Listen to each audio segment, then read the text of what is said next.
돈 못 빌려줍니다. 은비산장 가족 여러분, 안녕하십니까? 장롱 깊숙한 곳이나 서랍 구석에서 이 돈 혹시 보신 적 있으신가요? 지금은 작은 동전으로 변해버려 자판기 커피 한 잔 뽑기도 애매한 500원입니다. 하지만 우리 기억 속의 500원은 다릅니다. 세뱃돈으로 이 지폐 한 장 받으면 세상을 다 가진 것 같던 시절이 있었지요. 오늘 들려드릴 이야기는 바로 이 종이 한 장에 얽힌 기적 같은 실화입니다. 가진 것이라곤 깡다구밖에 없던 시절, 이 낡은 지폐 한 장으로 전 세계를 속이고, 아니 설득하고 허허벌판에 대한민국 중공업의 역사를 세운 한 남자의 이야기, 바로 아산 정주영 회장의 500원 거북선 신화를 지금 시작합니다. 울산하면 무엇이 제일 먼저 생각나시나요? 시간을 거슬러 1971년으로 가봅니다. 당시 우리나라는 전쟁의 상처를 딛고 이제 막 일어서려던 참이었습니다. 그런데 어느 날 건설업을 하던 정주영 회장이 청와대에 불려갑니다. 나라에서는 중공업을 키워야겠는데 제철소도 없고 돈도 없으니 아무도 나서질 않는 겁니다. 그때 정 회장이 손을 듭니다. 제가 한번 해보겠습니다. 그가 조선소를 짓겠다고 지목한 곳은 울산의 미포만. 하지만 그곳은 그저 파도가 치는 모래사장뿐이었습니다. 주변의 반응은 어땠을까요? 미쳤다, 망하려고 작정을 했다는 비웃음뿐이었습니다. 배를 만들어 본 경험이라곤 나룻배 고친 게 전부였고, 돈은커녕 기술도면 한 장 없었으니까요. 정 회장의 손에 들린 건 딱 두 가지였습니다. 미포만 백사장 사진 한 장, 그리고 5만 분의 1 지도 한 장. 이걸 들고 그는 돈을 빌리러 해외로 나갑니다. 맨몸으로 부딪히러 간 것이죠. 그가 향한 곳은 금융의 중심지, 영국 런던이었습니다.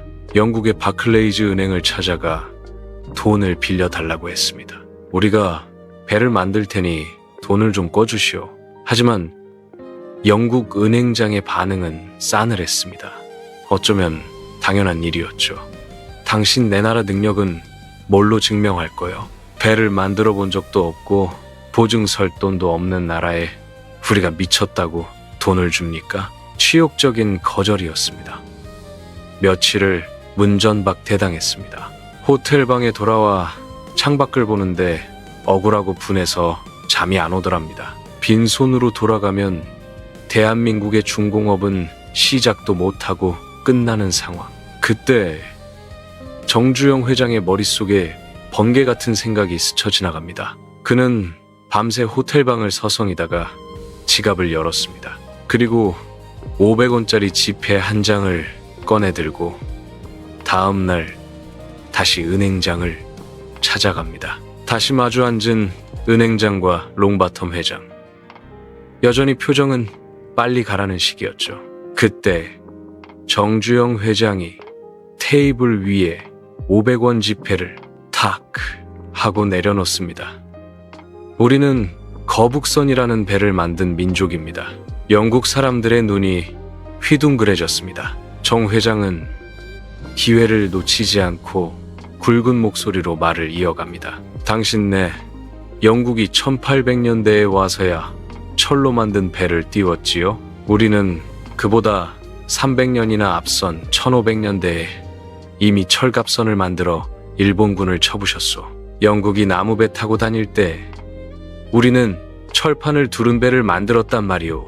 상대방이 멍해 있는 사이 정 회장은 쐐기를 빡습니다. 우리가 쇄국 정책 때문에 잠시 산업화가 늦어졌을 뿐 그 잠재력만큼은 당신네보다 훨씬 뛰어납니다. 돈을 빌려주면 반드시 성공해서 갚겠소.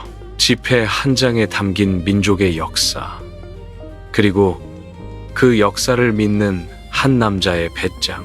이 기가 막힌 프레젠테이션에 콧대 높던 영국 은행장도 결국 항복하고 맙니다. 당신의 그 배짱이라면 한번 믿어보겠소. 그렇게 기적처럼 차관 도입이 승인된 것입니다. 하지만 산 넘어 산이라고 했던가요? 돈은 빌렸는데 조건이 하나 붙었습니다. 배를 사겠다는 사람을 데려와라. 그래야 돈을 주겠다. 아니, 조선소도 없는데 누가 배를 주문하겠습니까? 정말 말도 안 되는 상황이죠. 하지만 정주영 회장은 이번엔 그리스로 날아갑니다. 선박왕 리바노스를 만나기 위해서였죠. 그는 백사장 사진을 보여주며 말합니다. 당신이 배를 사주면 이 백사장에 조선소를 지어서 배를 만들어주겠소. 리바노스가 묻습니다. 배를 언제까지 줄 수 있어? 정 회장은 태연하게 대답합니다. 조선소 짓는데 2년, 배 만드는데 2년 걸리니까 2년 반이면 됩니다. 아니, 4년 걸릴 일을 2년 반 만에 한다고? 그걸 어떻게 믿소? 정 회장은 웃으며 답했습니다. 우리는 한다면 하는 사람이요. 결국 그 미친 자신감에 리바노스도 계약서에 서명을 합니다. 조선소도 없는 백사장 사진 한 장을 보고 유조선 2척을 주문받은 전무후무한 사건이었습니다. 이제 약속을 지키는 일만 남았습니다. 울산 미포만에는 밤낮이 없었습니다. 조선소를 짓는 동시에 배를 만드는 세계 조선 역사상 유례없는 이중공법이 시작됐습니다. 도크를 파면서 그 옆에서 배 조각을 만들고 태풍이 불어닥치면 온몸으로 막아냈습니다. 그때 땀 흘린 분들이 바로 우리 은비산장 가족 여러분과 같은 세대, 우리들의 아버지, 형님들이었습니다. 임자, 해봤어? 안 된다는 직원들을 독려하며 정 회장은 매일 새벽 현장을 누볐고 결국 약속한 날짜에 맞춰 세계 최대 규모의 조선소와 2척의 거대한 유조선을 완성해냅니다. 전 세계가 경악했고 대한민국은 조선강국으로 우뚝 서게 되었습니다. 작은 지폐 한 장으로 시작된 기적. 그것은 단순히 정주영 회장 혼자만의 능력이 아니었습니다. 우리 민족의 피 속에 흐르는 거북선 DNA. 위기일수록 강해지는 우리네 저력이 만들어낸 결과였습니다. 은비산장 가족 여러분, 혹시 지금 나는 너무 늙었어, 가진 게 없어라며 한숨 쉬고 계시진 않나요? 주머니 속 500원을 꺼내 세계를 호령했던 그 기백을 떠올려 보십시오. 맨주먹으로 한강의 기적을 일궈낸 여러분이야말로 이 시대의 진정한 영웅이자 거북선입니다. 오늘 하루도 그 자부심으로 당당하게 보내시길 바랍니다. 오늘 이야기가 가슴 뛰셨다면 구독과 좋아요 부탁드립니다. 지금까지 은빛산장이었습니다. 감사합니다. 여러분, 안녕하십니까? 자식들 다 키워놓고 평생 소원이던 미국 여행길에 올랐던 한 교포분의 이야기를 해드릴까 합니다. 꿈에 그리던 그랜드 캐니언도 보고 자유의 여신상 앞에서 사진도 찍으며 아, 이게 행복이구나 싶으셨답니다. 그런데 그 행복은 그리 오래가지 못했습니다. 그날 밤이었습니다. 갑자기 숨이 턱 막히고 가슴을 쥐어짜는 듯한 통증이 몰려왔습니다. 식은땀이 비 오듯 흐르고 이러다 정말 죽는구나 싶었답니다.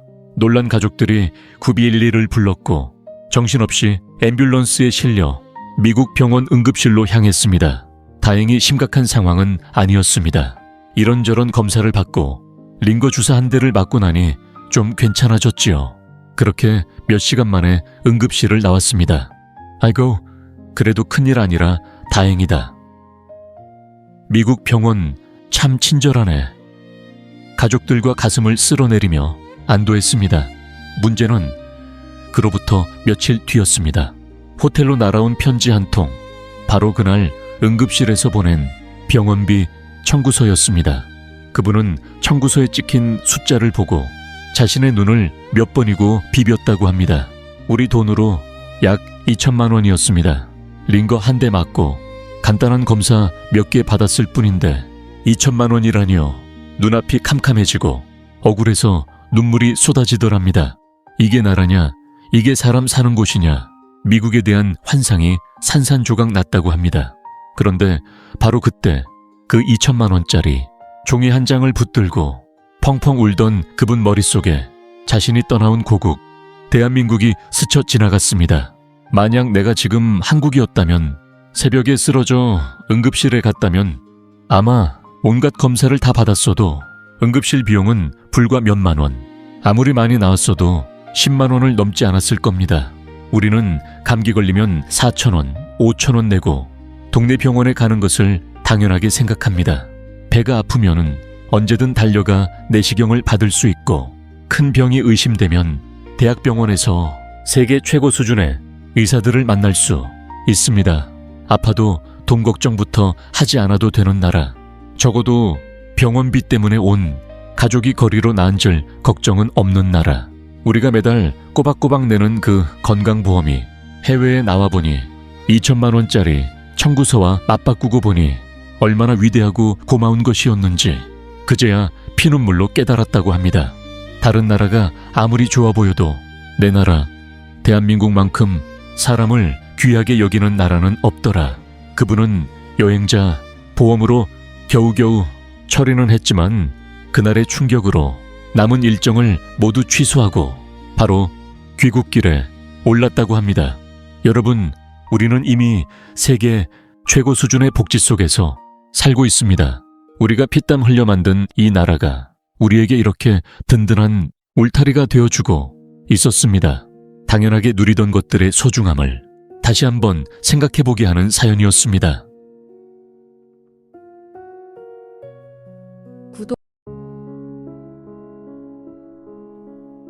병원방의 삭막한 공간에서 텔레비전 화면은 엄여인 사건의 이미지를 깜박이며 벽에 기묘한 빛을 들이웁니다. 김은 병상에 움직임 없이 누워 시선은 화면에 고정된 채 그의 표정은 읽을 수 없는 생각의 가면을 쓰고 있었습니다. 그 뉴스 보도는 끔찍한 범죄를 상세히 다루며 대중의 분노를 불러일으키지만 김 씨는 무관심한 채 자신의 세계에 빠져 있습니다. 그는 자신의 아내를 생각하며 겉모습과 현실 사이의 거대한 간극이 그의 마음을 무겁게 짓누릅니다. 눈을 감은 김 씨는 주변을 맴도는 섬뜩한 진실에서 벗어나 위안을 찾기 위해 노력합니다. 따뜻한 집안에서 김 씨와 그의 아내는 다정한 순간을 나누며 그 행복함이 밖으로 퍼져나갔습니다. 그녀의 눈은 깊은 헌신과 변함없는 사랑을 담아 그를 바라보고 있습니다. 그들의 유대는 흔들리지 않았으며 그것을 목격한 이웃들의 부러움을 사며 질투와 시기의 대상이기도 했습니다. 그들의 기쁨을 증명하듯 함께 웃는 소리가 방 안에 울려 퍼집니다. 김 씨의 마음은 감사함으로 벅차오르고 그녀에 대한 그의 믿음은 절대적이고 변함없었습니다. 사랑으로 둘러싸인 이 순간 김 씨는 자신의 행복에 감사합니다. 고요한 밤에 김 씨의 아내는 부드러운 조명 아래서 평온한 얼굴로 꿀물을 정성껏 준비합니다. 그는 달콤한 꿀물을 마시고 깊은 잠에 빠져들면서 평화로운 감각이 그를 덮쳤습니다. 아침이 밝았지만 무거운 느낌과 함께 지속적인 두통이 그의 생각을 흐리게 합니다. 이상하고 불안한 느낌이 공기 중에 남아있고 형용할 수 없는 기분이 방 안에 무겁게 드리워져 있습니다. 미묘한 배신을 눈치채지 못한 김 씨는 아내를 믿음으로 바라보며 눈앞에 숨겨진 진실을 전혀 의심하지 못합니다. 공사장의 앙상한 골조 속에서 김 씨는 고된 노동의 땀과 먼지를 뒤집어 쓴 작업복을 입고 일하고 있습니다. 그의 다리는 그 자신도 모르게 힘이 빠져 주저앉을 정도가 되었습니다. 그가 추락하면서 세상은 어지러운 흐릿함으로 변하고 공사장의 거친 현실은 공포의 소용돌이 속으로 사라집니다. 병원에서 김 씨는 진단을 받습니다. 피로.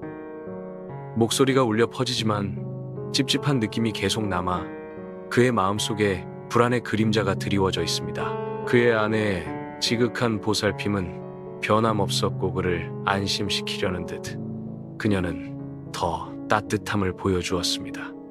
그러나 그것은 그의 죽음을 감추기 위한 속임수일 뿐이었습니다. 아내가 운전하는 동안 비가 앞 유리에 세차게 부딪히고 그녀의 얼굴은 지나가는 헤드라이트에 의해 비춰집니다.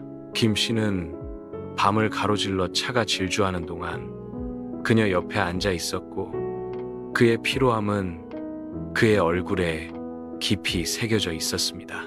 아내의 갑작스럽고 날카로운 비명이 침묵을 깹니다. 차는 보이지 않는 힘에 맞서 필사적으로 몸부림치며 벼랑 끝을 향해 맹렬하게 질주합니다. 어둠이 김 씨를 삼키며 차가 곤두박질치고 세상은 침묵의 심연으로 사라져갔습니다. 김 씨는 낯선 병실에서 깨어나 혼란스러운 눈빛으로 주위를 둘러보다가 곧 현실을 깨닫고 굳어졌습니다. 의사의 암울한 하반신 마비라는 말이 그의 마음속에 울려 퍼지며 절망감이 그를 덮쳐 그는 천장을 멍하니 바라봅니다. 그의 아내는 그의 옆에 앉아 있었고 그녀의 얼굴에는 비극의 희미한 흔적이 남아 있었고 고통 속에서 속삭였습니다. 정말 미안해. 문 근처에서 경찰관과 보험 판매원이 어색하게 침묵 속에 서 있으며 그들의 존재는 침울한 인정이었습니다. 경찰관은 슬픔에 잠긴 여성을 보며 보험 설계사에게 중얼거렸습니다. 정말 대단한 아내네. 보험 대리인은 동의하며 고개를 끄덕였고 그의 목소리는 경건함으로 낮아졌습니다. 정말 그런 것 같아요. 김 씨는 희미한 불빛이 비치는 집에서 보험금을 받으며 씁쓸한 순간을 맞이합니다. 그의 아내는 돈을 움켜쥐고 눈은 즉각적인 안도감을 갈망하는 열기로 빛나고 있었습니다. 보험금은 화려한 옷과 늘어나는 사치로 빠르게 사라지고 있었습니다. 김 씨는 병상에 홀로 누워 날마다 희망이 사라져가고 있습니다.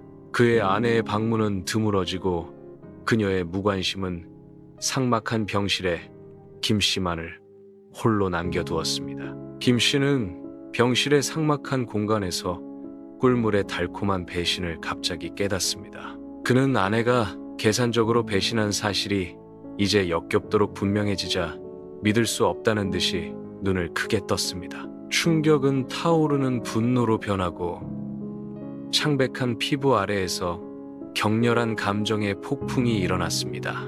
그녀의 기만은 그를 짓누르고 매 순간 그녀의 교활한 행동은 고통을 증폭시킵니다. 끔찍한 진실이 스며들면서 김 씨는 역겨움에 휩싸입니다. 아내가 그를 죽이려 했던 것입니다. 김 씨는 멍하니 텔레비전을 바라보며 그의 눈은 깜박이는 빛을 반사했습니다. 화면에서 주인공의 얼굴이 일그러지며 공포에 기괴한 패러디가 나타납니다. 하지만 김 씨의 마음속에서 진정한 괴물은 화면 속 주인공이 아니라 그가 소중히 여기겠다고 맹세한 사람이었습니다. 배신의 고통은 어떤 칼날보다 깊이 베이며 그의 영혼 속에서 골마가는 상처입니다. 그는 병상에 몸을 묻고 인간에 대한 깊은 불신으로 마음이 무거웠습니다. 그의 삶은 이제 그가 만든 감옥이 되었으며 숨을 쉴 때마다 그가 잃은 것을 상기시킵니다. 이 영상이